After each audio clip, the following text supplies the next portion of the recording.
Hello and welcome to How to Solve a Rubik's Cube. I am putting out a few more videos because some people have had some questions with the corners first method that I teach.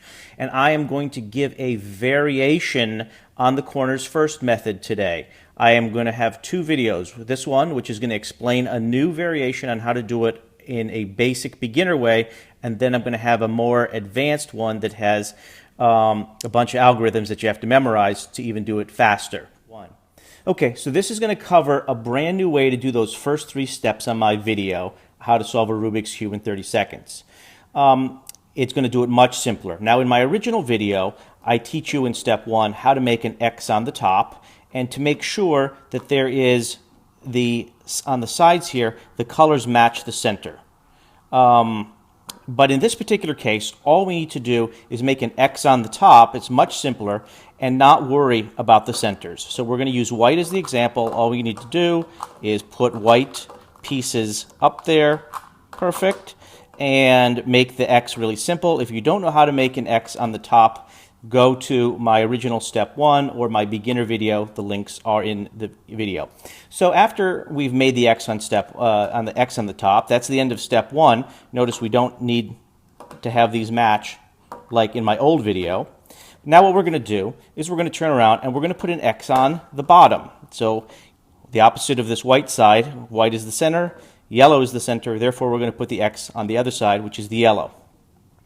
Now, in my original video, my step two was to actually look at the corners and orientate them before you actually make the X, so that when you make the X, you're also fixing these. But in this particular video, we do it differently.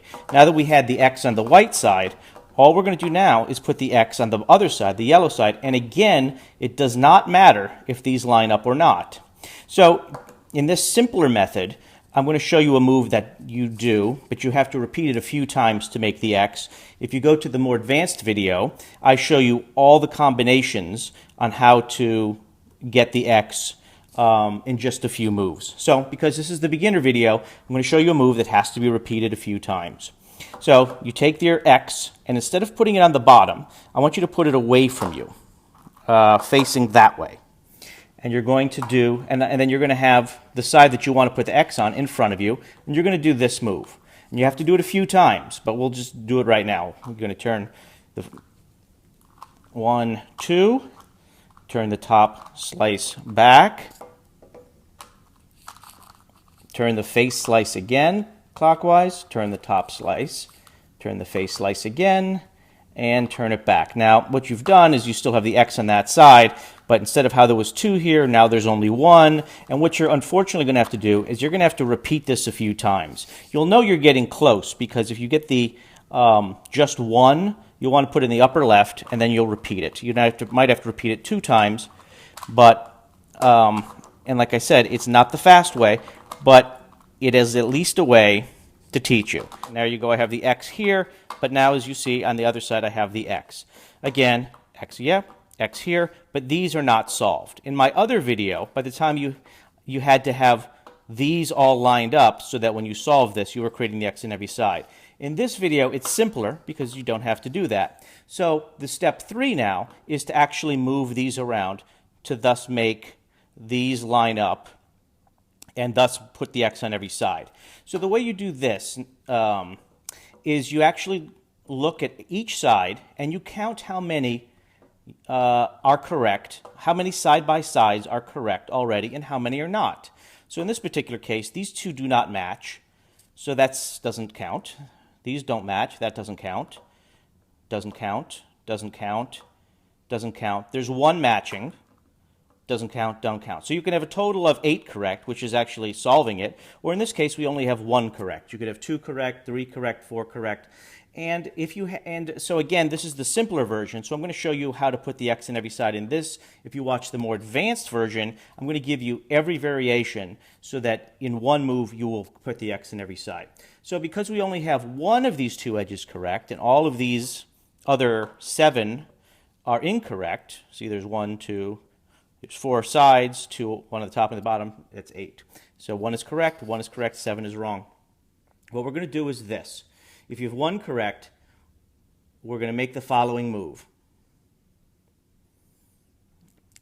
right twice, front twice, right twice.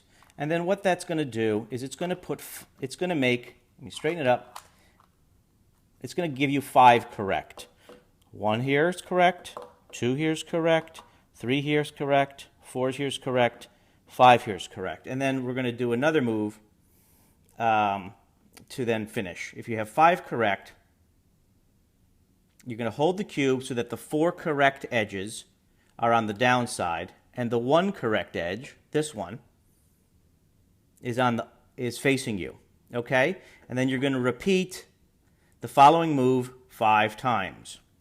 Right twice, front twice, upper clockwise.